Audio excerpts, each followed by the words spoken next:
Nick Robinson. Thank you very much, First Minister. Nick Robinson, BBC News. Two, if I may. One specifically on RBS that you raised. Are you suggesting that the decision of RBS has no consequence, or do you accept that by moving their base to London, tax revenues would move to London? In other words, Scottish taxpayers would have to make up the money they would lose from RBS moving to London. And on a more general point, John Lewis's boss says prices could go up. Standard Life's boss says money will move out of Scotland. BP's boss says oil will run out. Why should a Scottish voter believe you, a politician, against men who are responsible for billions of pounds of profits? Well, can I start? No, let us answer, and I'll be able to perhaps do a reverse question to the BBC's role in these matters, which I'm sure Nick will be perfectly happy to explain. Firstly, can I just correct... Can I correct you on a factual point, Nick? The corporation tax does not depend on registered office, but on economic activity. For example, our estimates on corporation tax for Scotland at the present moment don't include the profits of NatWest or any of the Royal Bank's operations anywhere else in the UK, just because the brass plaque is in Scotland. That's not how corporation tax works. Now, I've seen a number of quotes from various people who should know a great deal better, but that is how corporation tax is allocated. It's not allocated where your registered office is, it's allocated on economic activity. That's the rules of corporation tax. In terms more generally of this issue, let's go into the generality. I think the people of Scotland have moved beyond these warnings and scaremongerings, particularly when there is a clear evidence that while the Prime Minister was busy telling us what a wonderful nation we were, his business advisor was busy desperately trying to get any business he possibly could to say something negative about independence. I thought it was quite interesting yesterday, and I know this might be news to some of the metropolitan media, that the warnings which were released yesterday were actually a recycling of things from months ago. Bob Dudley, for example, if I remember correctly, made exactly the same statement in February, and Standard Life made exactly the same statement 3 months ago. I know that it was news to some people, but it certainly wasn't news to the people of Scotland. But let me turn very specifically to the question of the Royal Bank of Scotland. I've read you the statement to staff released this morning from the Chief Executive of the Royal Bank. I've read the whole thing, so in the relevant paragraph, just let me briefly remind you. It is my view as Chief Executive that any decision to move a registered headquarters should have no impact on everyday banking services. This is a technical procedure regarding the location of our registered head office.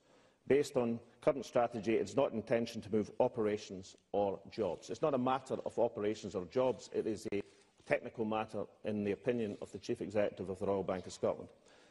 I've also heard many times on the BBC the argument that Lloyds Banking Group are about to move their headquarters to London. I would have thought, given the headquarters of the BBC in London, that the BBC might have known that Lloyds Banking Group has their headquarters in London, has had for many, many years,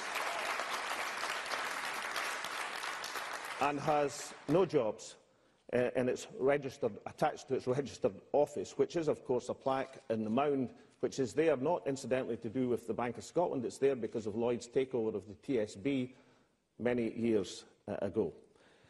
So I then come to what I think is now the most interesting matter, which is who in the Treasury, because I have here a screen grab from the BBC last night. I don't know if this was you, Nick, or one of your colleagues. A Treasury source told the BBC that it had discussed the plans with the Royal Bank of Scotland.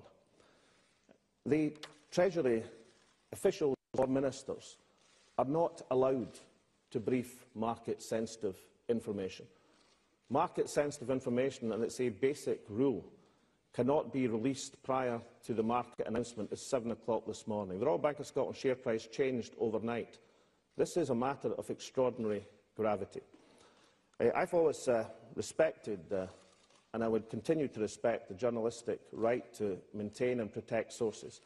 But I know that the BBC will want to cooperate with the inevitable investigation by the Cabinet Secretary into the briefing of this information. Given the briefing of information, even if we weren't in a referendum campaign, even if there weren't per the rules which are meant to apply to government, the briefing of market-sensitive information is as serious a matter as you possibly can get. And therefore I know the BBC, in its impartial role as a public sector broadcaster, will give full cooperation to that investigation. Now, can I go back to our friends in the international media, please? This is an international... Sorry, Nick, I'm going back to our friends in international media. Please, there. I mean,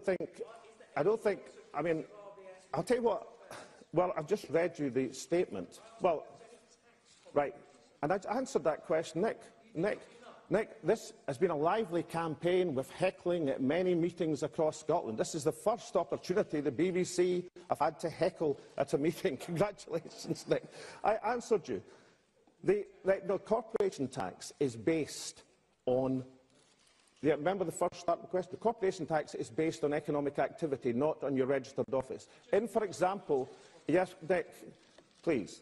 In, for example, the statement I've given you, and, for example, in the Scottish Government calculations of corporation tax, we do not count the activities of Royal Bank of Scotland in London or NatWest or elsewhere. It's based, Nick, on economic activity. That is the rules of corporation tax. And given that the Chief Executive of the Royal Bank of Scotland has said this does not involve, even if it happens, the movement of operations or jobs, and it is, after all, a contingency, but wouldn't involve the movement of operation and jobs, then clearly it would have no impact on personal tax revenues either. And I know that we'll want to report the very sensible statements from Angus Grossart and also from Martin Gilbert of Aberdeen Asset Management this morning. Not saying how they will vote, because that's a private matter for them, but pointing out in their estimation as two giants of the Scottish financial sector that the Scottish financial sector will prosper under independence, as indeed they believe it would prosper under any circumstances. So I think that's a reasonably comprehensive answer, Nick. And then, of course, I know that given I've given you a comprehensive answer, we'll have the full cooperation of the BBC in the inevitable inquiry which will now take place. Can I go to our friends in the international media? Thank you very much.